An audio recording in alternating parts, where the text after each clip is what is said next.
যদি আজকে আল্লাহ তাআলা এসে তোমাকে বলতেন, আমি তোমাকে ভালোবাসি, তোমার কেমন লাগতো? কখনো কি ভেবে দেখেছো? আল্লাহ তাআলা কাউকে ভালোবাসলে কি হয় জানো?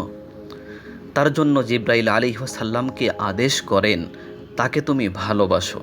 তারপর আসমান জমিনে তার জন্য ভালোবাসা ছড়িয়ে পড়ে।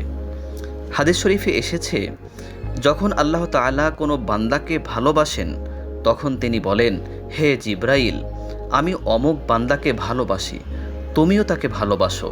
তারপর আসমান ও জমিনে তার জন্য ভালোবাসা সৃষ্টি করে দেন।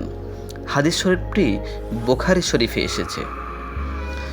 কিন্তু প্রশ্ন হলো, আল্লাহ কাকে ভালোবাসেন? না শুধু আলেমদের না, না শুধু দুনিয়া বিমুখ মানুষদের না। আল্লাহ তাআলা ভালোবাসেন তওবাকারীদের।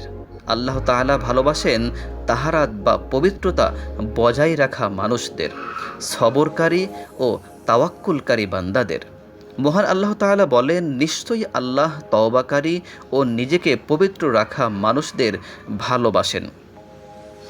তুমি আজকে পাপ করে থাকো, কিন্তু যদি তুমি কাঁদো, ক্ষমা চাও, আল্লাহর পথে ফিরে আসো, তাহলে সেই আল্লাহ, যিনি আরশে আছেন, যিনি সব জেনে ফেলেন, তিনি তোমাকে ভালোবাসেন। এটাই তো আমাদের জীবনের আসল সাফল্য, আল্লাহর ভালোবাসা পাওয়ার। প্রিয় দর্শক, এরকম ঈমান জাগানো কথা পেতে সাবস্ক্রাইব করুন 5 মিনিট মাদ্রাসা।